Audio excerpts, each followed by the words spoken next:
Guys welcome to the review of Mitramandali. Cinema ఎట్లుందంటే చెప్తున్నా కదా, సినిమా చూసినంతసేపు నేను నవ్వి నవ్వి నవ్వి చచ్చిపోయాను అనుకోండి. సీట్ల నుంచి అయితే ఎగురుకుంటూ మరి నవ్విన. నిజం చెప్తున్నా, ఈ సినిమా చూసినప్పుడు ఎంత నీరసం వచ్చిందంటే లిటరల్ టార్చర్ భయ్యా.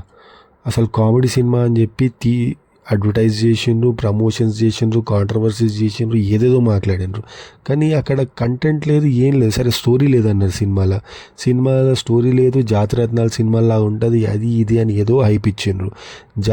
జాతిరత్నాలు వర్స్ట్గా తీస్తే ఎట్లుంటుందో అంతకంటే వర్స్ట్గా ఉంది ఈ మూవీ. అసలు వీళ్ళు ఏ కాన్ఫిడెన్స్తోని ప్రీమియర్ చేసినో నాకు ఇప్పటికి కూడా అర్థమవుతలేదు.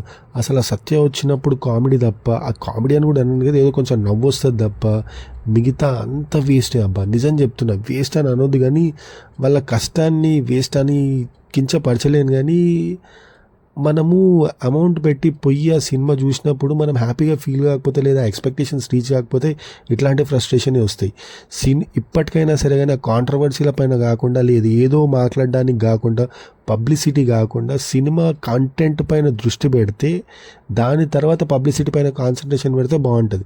సినిమా కంటెంట్ లేదని చెప్పి ఇష్టం ఉన్నట్టు పబ్లిసిటీ చేస్తే ఇట్లనే ఉంటుంది సినిమా. నాకైతే నిజం చెప్తున్నా అసలు నచ్చలేదు. ఈ సినిమాకి రేటింగ్ ఇద్దాం అనుకున్నా సరే కానీ ఎంత 1.5/5 అయ్యా. అంతకంటే ఎక్కువ ఈ సినిమా ఆడదు, ఇది రాసి పెట్టుకోండి. మనం ఇంకా మ్యూజిక్, స్క్రీన్ ప్లే, ఇంకా ఎడిటింగ్ దాని గురించి మాట్లాడుకోలేదు. దాని గురించి ఎంత తక్కువ మాట్లాడుకుంటే అంత మంచిది. మిమ్మల్ని సినిమా చూడొద్దు అని ఏం చెప్పాను. మీరు ఒకవేళ టికెట్స్ బుక్ చేసుకుంటే 100% సినిమాకి వెళ్ళండి. కొంతమందికి నచ్చొచ్చు, నాకైతే నచ్చలేదు. అండ్ మ్యాక్సిమం అమౌంట్ ఆఫ్ పీపుల్కి కూడా నచ్చదు ఇది మాత్రం పక్కా. థ్యాంక్ యూ సో మచ్ అండి.